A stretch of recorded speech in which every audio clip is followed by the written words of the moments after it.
Assalamualaikum warahmatullahi wabarakatuh. Saudaraku, ketemu lagi dengan kami dari channel Demen Lencer. Akhirnya pertanyaan kita terjawab, siapa yang dipilih oleh Bapak Presiden Prabowo untuk menjadi Menteri Koordinator Bidang Politik dan Keamanan, yang ternyata bukan Bapak Profesor Dr. Mahfud MD, tetapi adalah Jenderal Purnawirawan bernama Bapak Jamari Caniago. Beliau berusia 77 tahun. Nah, dugaan kita yang tepat adalah bahwa nama Rizik Syihab itu tidak ada di daftar pergantian nama itu, ya. Yang kita tahu, yang menjadi pejabat baru tidak hanya Menko Polkam dan juga Menpora, tetapi ada sejumlah para pejabat setingkat menteri, dan itu tidak ada Rizik Syihab. Coba kita bacakan nama-nama pejabat yang diangkat pada hari ini. Simak baik-baik, saudaraku, ya.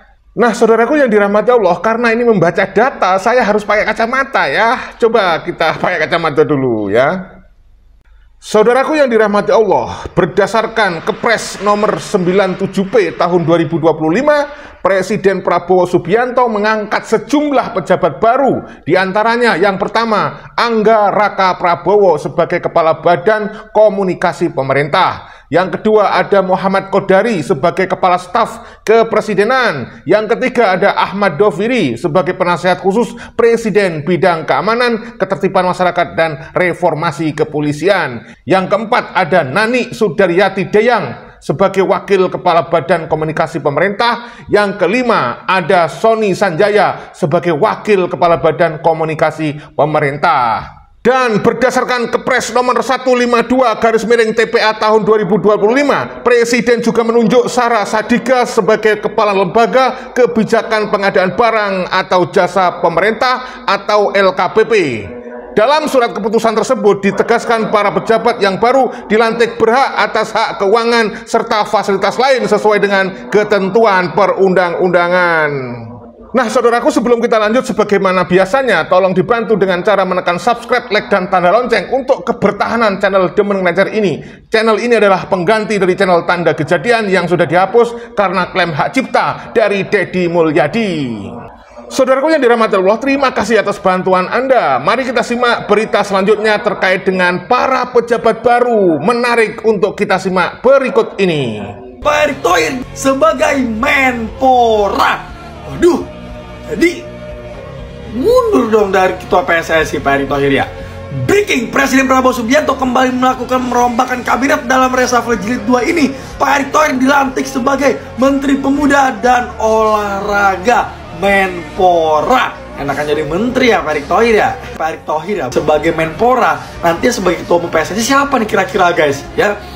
Ya, sekali lagi kita harapkan, kita doakan yang terbaik lah, bisa meningkatkan kualitas ya dan performa dari sepak bola Indonesia, dan yang paling terpenting adalah memajukan tim nasional Indonesia dan targetnya kalau bisa lolos ke Piala Dunia 2026. Let's go Garuda, bertimnas. Pak, menjabat sebagai Menpora sama PSSI ini sebenarnya gimana sih, Pak? Nanti kan itu ada prosesnya di FIFA. Ya, FIFA sebagai badan olahraga tertinggi di dunia, nanti mereka yang akan menentukan. Itu akan mundur dari PSSI, Pak? Akan ikut campur pemerintah, Pak? Kenapa? Tidak ada aturan untuk tidak Ya, ada itu ikut campur dari pemerintah. FIFA yang atur nanti semuanya. Tapi akan mundur dari ketum PSSI, Pak? FIFA saya nggak tahu. FIFA bersurat. Tapi kalau dari Pak Eriknya sendiri ada etikat untuk mundur dari? Semua aturan dari FIFA. BUMN gimana, Pak? Kalau BUMN sendiri sudah pastikan nanti Presiden Pak Mensesnek nanti. Persiapan penandatanganan berita acara kepada Menteri Koordinator Bidang Politik dan Keamanan dimohon menuju meja penandatanganan. Kepada yang terhormat Presiden Republik Indonesia dimohon berkenan menuju meja penandatanganan. Penandatanganan berita acara. 1. Menteri Koordinator Bidang Politik dan Keamanan, Menteri Pemuda dan Olahraga. 2. Muhammad Kodari sebagai Kepala Staf Kepresidenan. 3. Kepala Staf Kepresidenan. Kepada yang terhormat Presiden Republik Indonesia dimohon berkenan kembali ke tempat semula. Ini juga inline dengan posisi saya di Wamenkumham. Jadi ini kita perkuat komunikasi agar semua program-program Bapak Presiden pemerintah tersampaikan dengan baik ke publik, dan kita juga sebagai jembatan untuk suara-suara publik yang ada di media, kita juga bisa mendengarkan, dan yang terpenting adalah bagaimana semua yang menjadi kebijakan atau yang menjadi arahan Bapak Presiden, program-program beliau bisa dikoordinasikan, diselaraskan, disinkronisasikan antara kementerian dan lembaga juga bersama dengan teman-teman media semua. Mungkin lebih fungsi ada fungsi jubir, kemudian ada fungsi juga kita mensinkronkan, mengkoordinasikan antara KL gitu tentang kebijakan-kebijakan pemerintah. Itu Bang Didi tidak ada salah narasi seperti itu. Jadi intinya hanya perkuatan di bidang komunikasi. Jadi kita akan terus berhubungan nih sama teman-teman. Jadi saya juga mohon hubungan kita yang baik, kita kerjasama dengan baik. Visio bahasanya bertransformasi menjadi badan komunikasi pemerintah. Kenapa? PR pertama Pak dari Presiden Pak. Kan kemarin ada tuntutan publik untuk reformasi Polri, untuk itu apakah itu akan jadi sorotan atau prioritas Bapak sebagai Menko Polhukam yang baru? Tadi sudah disebutkan ada ketua badan. Siapa tadi? Pak Doviri. Nah, sudah jelas. Apa lagi? PR pertama dari Presiden apa Pak? Arahan dari Presiden. Arahan dari Presiden, Pak. Arahan dari beliau. Gunakan sisa umur untuk kepentingan bangsa dan negara. Pak, melihat kemarin berapa umur saya, siapa yang tahu? 77 tahun. Ya, sebentar lagi. 77 tahun. Gunakan sisa umur itu untuk tetap mengabdi kepada bangsa dan negara. Nggak ada istilah-istilah. Tantangan terbesar yang awalnya dengan Presiden seperti apa sih Pak sebelum penunjukan? Kenapa? Komunikasi awalnya dengan Presiden sebelum penunjukan apa pesan-pesannya dan lain sebagainya mungkin Pak? Pesannya itu tadi. Ayo kita sama-sama baiki, walaupun saya tahu kita sudah berusia sekian, sisa umur itu kita manfaatkan sebaik-baiknya untuk kepentingan bangsa dan negara. Itu yang disepakati kepada saya. Pak, tapi masih ada beberapa kali ada kerusuhan gitu, kemudian ini seperti apa Pak agar tetap aman? Ya itu nantilah. Saya kan belum ke kantor. Tapi ada tantangan nggak sih Pak melihat kondisi yang sekarang yang harus jadi prioritas Pak sekarang? Makanya saya kan belum ke kantor. Di kantor saya kan dapat laporan. Apa sudah ada komunikasi dengan Pak Syafri Pak? Dengan Pak Syafri itu kooperasi dengan Pak Syafri ya komunikasi sebagai kawan banyak. Kalau sebagai penanganan pasca demo ricu itu ada concern juga di salah satu penanganan pasca demo ricu kemarin itu juga jadi concern untuk Bapak ataupun penugasan dari Pak Prabowo. Sementara beliau mengatakan seperti itu, nanti tinggal saya menjabarkannya setelah saya mendapatkan informasi yang lengkap dari kantor Menko Polhukam. Sebenarnya yang terjadi di balik layar gitu, di panggung belakang ini kasak-kusuknya seperti apa? Apakah ini semata karena kinerja atau menyikapi gejolak politik yang terjadi? Meskipun kesannya mendadak, meskipun kesannya dipaksa karena ada situasi, yang pasti rakyat sudah menunggu-nunggu ada reshuffle seperti ini. Dan saya berharap ini bukan langkah terakhir dalam melakukan reshuffle. Masih ada menteri-menteri atau pimpinan-pimpinan lembaga yang menurut publik itu lebih pantas untuk dilakukan penggantian kan?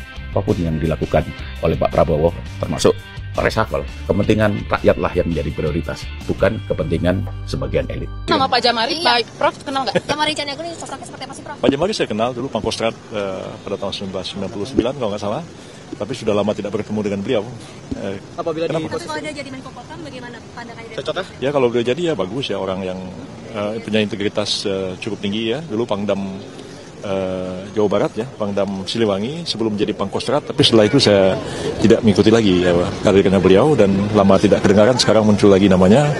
Ya mudah-mudahan saja beliau dilantik sebagai Menko Polhukam menggantikan Pak Budi Gunawan, dan saya kira kalau itu dilakukan betul-betul orang yang sudah dipilih oleh Pak Presiden. Menurut Prof kenapa pertimbangan Presiden memilih? Saya belum tahu. Kapasitas itu ya Prof ya? Tapi berarti punya kapasitas ya Prof ya? Cocok ya Bu. Ini aja tadi saya barusan bertemu dengan BEM seluruh Indonesia, BMSI datang ke kantor saya untuk melakukan pertemuan silaturahim dan membahas banyak hal, dan kami mendengarkan dan menampung aspirasi yang disampaikan, dan ada 2 poin yang juga mereka tanyakan mengenai mahasiswa Khairik Anhar ya, mahasiswa Universitas Riau yang sedang ditahan, dan saya sudah koordinasi dengan pihak kepolisian. Saya sebenarnya sudah bertemu dengan beliau waktu berkunjung ke Polda Metro Jaya beberapa waktu yang lalu, dan tetap ditahan sampai sekarang karena beliau itu admin dari medianya Yayasan Lokataru. Jadi masih ditahan, dan saya kira sudah cukup dilakukan pembelaan. Yang penting saya memastikan bahwa tidak ada pelanggaran HAM, dan dia sudah sudah diperiksa menurut KUHAP, dan silahkan dilakukan pembelaan. Yang terakhir juga mereka menanyakan mengenai Bima Permana Putra ya, salah satu yang disebut oleh Kontras sebagai orang hilang. Tadi polisi juga memberitahu saya bahwa Bima Permana Putra sudah ditemukan di kelenteng di Malang, Jawa Timur. Dia dinyatakan hilang di Glodok pada waktu terjadi kerusuhan akhir Agustus yang lalu, tapi polisi sudah menemukan yang bersangkutan itu ada di sebuah wihara atau kelenteng di Kota Malang, dan sudah diambil oleh pihak kepolisian. Oke, baik. Ya. Terima kasih Prof. Nah, dengan tidak ada nama Rizik Syihab ini, para muhibin paling tidak dia akan kecewa dengan Presiden Prabowo Subianto karena tidak memasukkan nama Rizik Syihab di dalam jabatan manapun ya.